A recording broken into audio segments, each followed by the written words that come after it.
Hey Greg, Yeah. can you hear me? Yeah, we can hear you. Yeah, we can hear you. Wait, can you guys hear me? Yeah, we I can hear can't you. hear you. I can hear you, Greg. Oh, 1 second. It's my ma. Oh. Hey, I can you can. hear me? Or Yeah. I can hear you now. Okay, cool. It's 8:32, Greg. Do you want to start? Yeah, I was just waiting on somebody. Alright, okay. Yeah, let's meet. Here we go. So, fifth Sunday meet.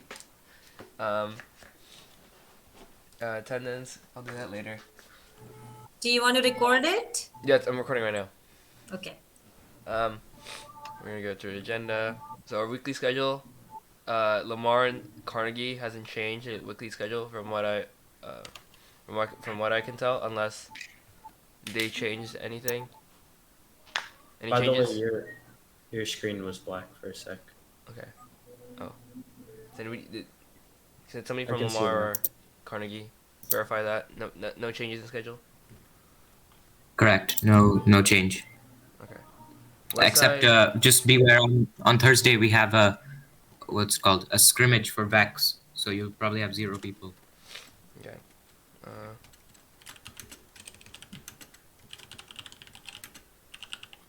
And a lot of people will be absent from Saturday because there's a UIL state championship for Vex Robotics. okay.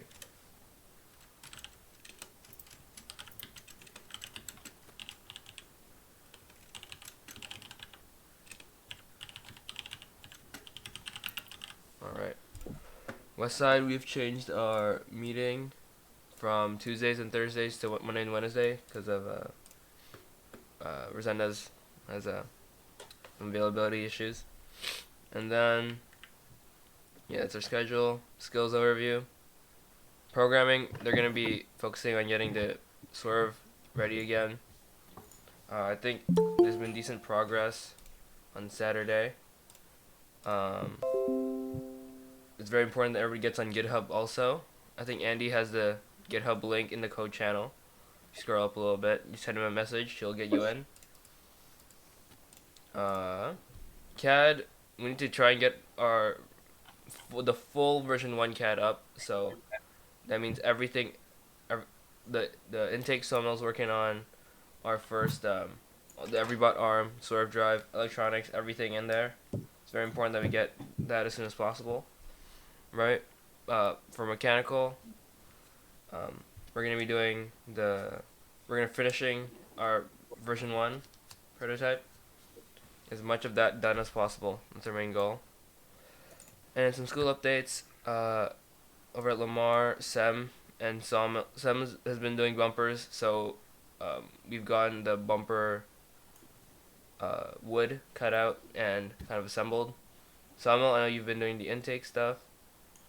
Over at Westside, Adrian, doing the server programming and the robot, the 2022 and 2023 robot programming. Kyle has been working on the April tags. Sid's been doing the CAD stuff as usual, and then I'm gonna be trying to finish the rest of the arm by next Saturday. Carnegie looks like they're redoing the normal the programming. And then Vonch and Les has been doing April tag stuff.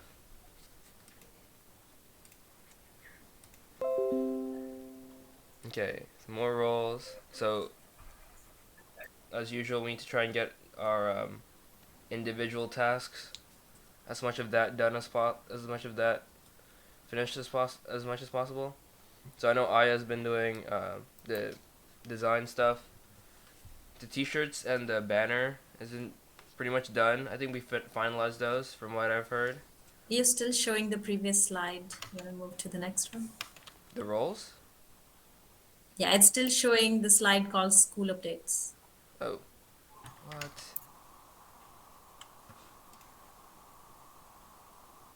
Is it better now, or is it? It's to me. Oh, now it's good. Okay. So The roles. Aya's been doing the design stuff. I know she's been working with Shipra for the T-shirt design and the banner design. Those have been finished.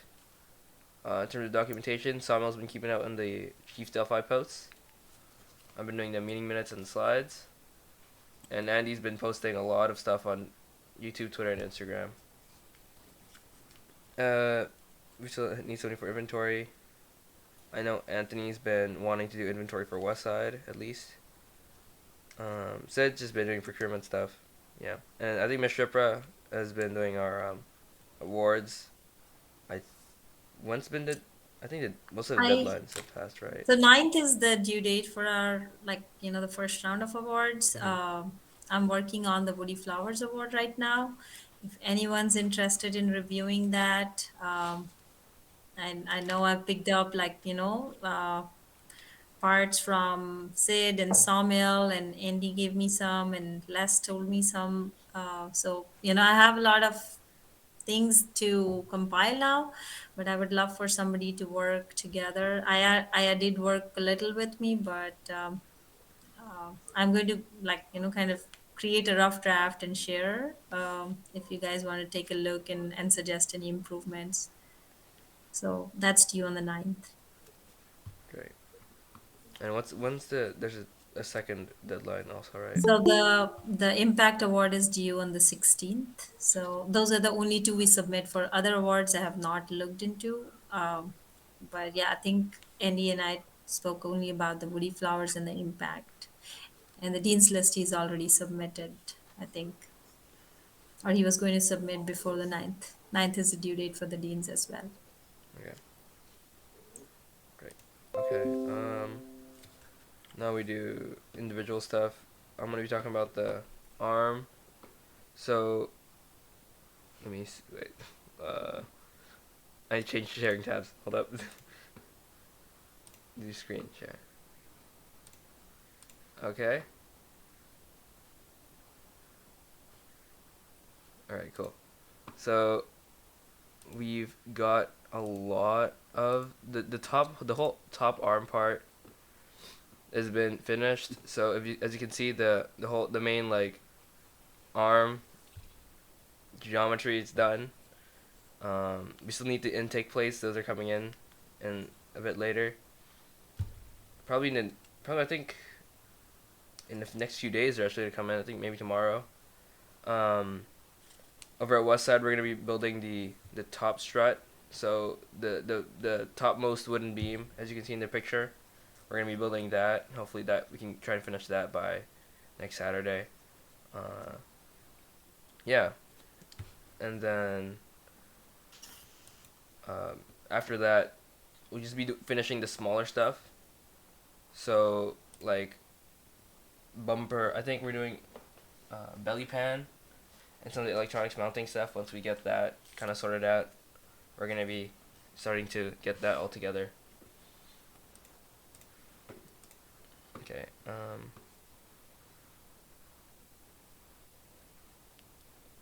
Let's. Who's next?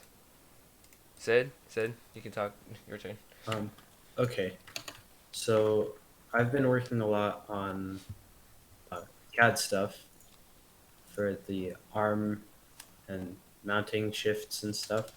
So the first thing that we were considering is shortening this back part of the arm and eliminating this chain back here. Um, just because the Rev 90-degree gearboxes are out of stock and we didn't get one. So what we've kind of come up with is a system that drives uh, drives the arm with a similar sprocket system, but it utilizes a 16:1 gearbox, Sim Sport gearbox, with a 1:5 ratio with just normal gears on it, and then that just sprocketed up to the top, and that's it should work. It's chained on both sides, so it has basically the same Everybot design, and it also lowers the center of gravity because the Neo is way closer to the base. The other thing you probably notice is this big substructure in the middle. this is just kind of like an experimental handoff intake kind of thing. So the idea is that cubes would be able to feed up this chute into there.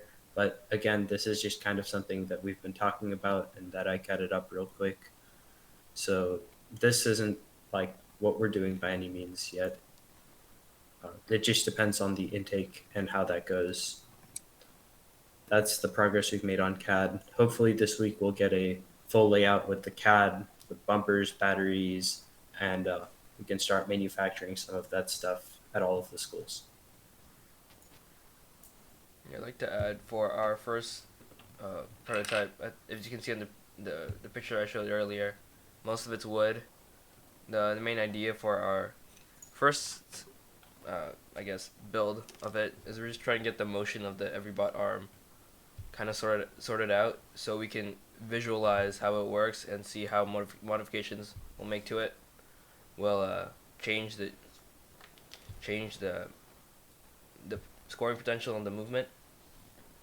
So our final design was probably going to be made out of Rev Max tube. We got a lot of we ordered we got a bunch of Max tube in I think a few within the last week. So we have a lot at Lamar. Samuel, would you like to do your stuff? Yes, I will do that. Let me know when you can see my screen.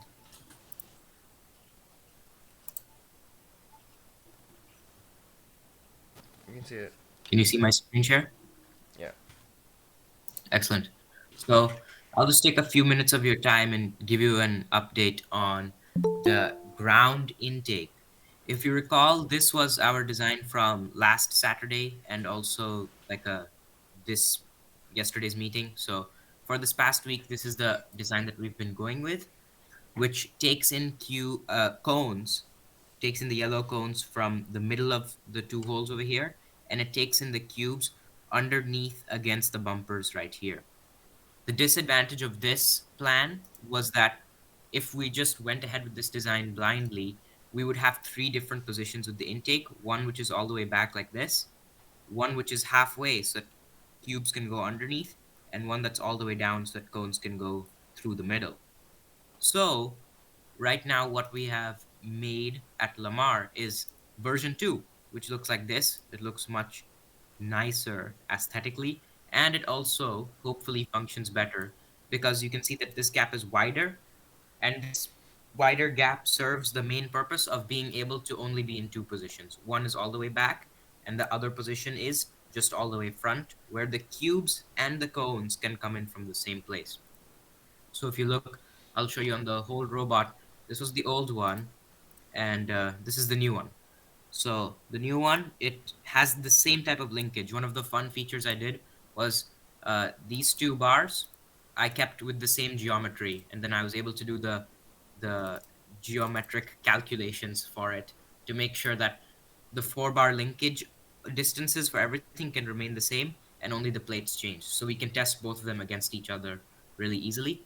But that's the thing. And you might be wondering, how can it work? Like, why didn't we think of the idea before that these two rollers can both take in the cones and the cubes?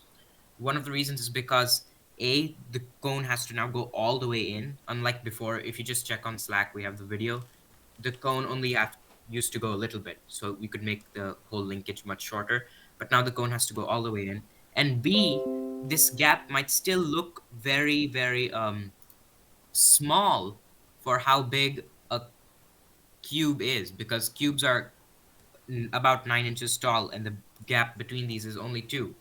But we do have some electronic proof from the team Spectrum somehow of like a distance in the middle. They were able to intake cubes, as you can see. So it'll definitely be a tight compression, but looks like it'll work. And we should have some of these plates ready very soon to do our own real life testing. Are there any questions about the intake? Yeah, I have a question. The from what it looks like, the the after the cubes go in, I'm not sure where the cubes are just kind of sit after they're intaked.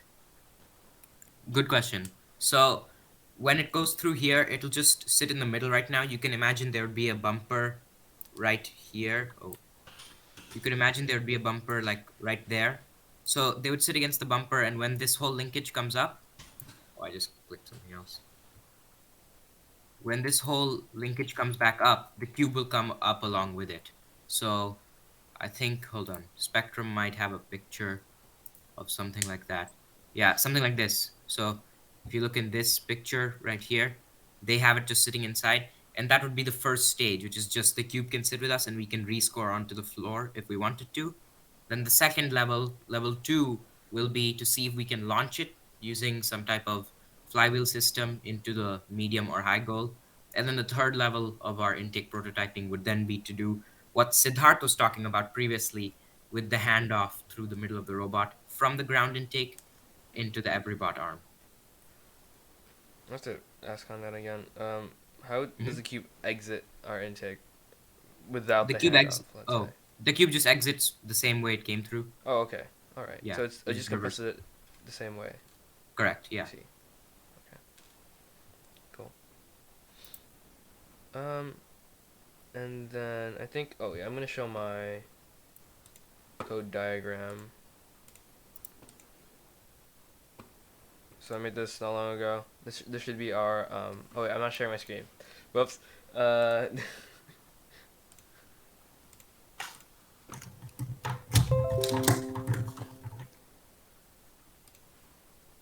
guys can see it.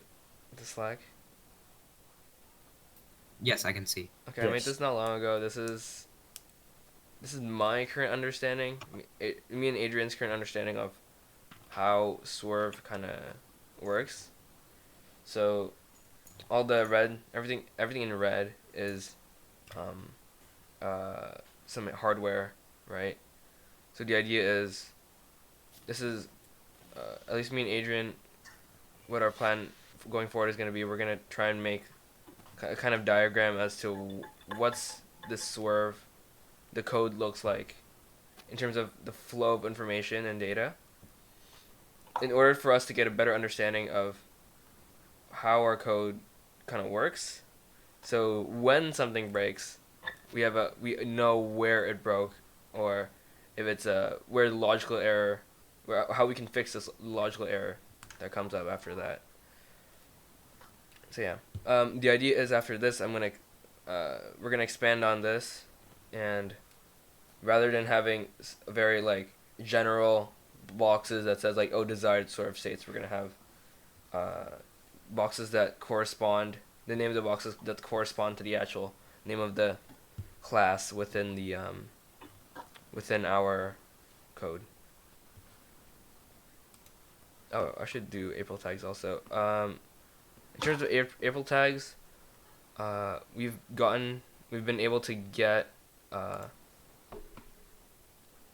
an idea of, we've been able to pull information from the just the Raspberry Pi our into our dashboard. So that's the first important step in using vision. You can see from the video. Um, that means we can now have a relative measurement of where a robot is in comparison to April tags. One thing I will add to the April tags thing is that was actually running off of the robot, like a spare robot that we had. So there was actually code on a Raspberry or on the RoboRio that was like communicating with the robot. So we're really close to having everything in a state that it can just be plugged in on a robot and people can program. Very nice. And one thing about the Swerve programming is like, I don't know if anyone else is here from what we were testing on Saturday, but there have been a suspected hardware issue on two modules of the Swerve drive. We think it's the motor's fault because sometimes when you do a certain sequence of movements, the motors start stalling and then they start immediately spamming back and forth. And we switched all the modules IDs so that they would be different and the code logic should transfer the issue to other modules. but it did not. It still remained on the same two modules as before. So therefore, I think Adrian was working on it, and but I don't think he's here today. But that's one of the issues that we might have. So just keep it in mind if you start driving it around. Okay. I think Westside will have the Swerve this week, right, Sid? Yeah, I believe you do. Yeah, I think it's in my car right now, actually. Yeah, we Uh, have the sort. yeah. Yeah. So that's the thing. It's like if you know the side which the Robo Rio of the on the Swerve drive, the side with the Robo Rio's on, those two modules that are on the same side as the Robo Rio have the problem. Okay. All right. Where the driving motor, not the steering one, the driving motor is the troublemaker. Is it stopping to? Is it just like stops moving? It only certain times it feels like the motor is actually stalling, and sometimes the motor is going back and forth, like it's going forward, reverse every It's like weird. twice every second, something like that. The stalling has been kind of an issue ever since we've even started testing Swerve, right? I think Mhm. Sid can confirm. Like it would just be, it would just stop. Yeah, Some of the like wheels would just stop moving, and the way you start them back up is you like hit them, and then they start Exactly. moving. Same thing. Where when I gave it a little boost, I could feel like it unclicked. I feel like I was getting it unstuck. Yeah, I think we were our last theory was that the deadband of the controller um made it so we were within the deadband, so any Mhm. changes, even a small change, isn't really detected. It's kind of filtered out in the code. But since you Mhm. said the code, you switched the IDs and it's still persisted, then I assume that it's probably a hardware issue also Yeah. um Another thing we to some thought extent. one before that one was, thing oh yeah, about go ahead. that actually, um when the motors go into that state, they start blinking red really rapidly. Um, and I think there was an error code. I think it was like reverse limit reached. Um, Are you talking about the Spark Max? It yeah, blinks. on the Spark Max, like it like starts blinking. Yeah, I see. I didn't check that. I didn't see it. I think we'll just take a look at it this week and then Hmm. we'll try and diagnose the issue. Sounds great. Okay. Uh, I think is that it. I have one last thing. Wait, shoot, wrong one. Yeah, Have I was going to bring that up too. Go ahead. Happy birthday, Mr. Resendez! Yeah, happy birthday, Mr. Sanders. Happy Thank you. birthday. Thank you for Happy birthday. supporting the students always. Whoa. You guys can react using the reaction button. Oh, how do you do that? Okay. There's like a beside the raised hand button. There's a reaction button. Yeah, yeah. Woo!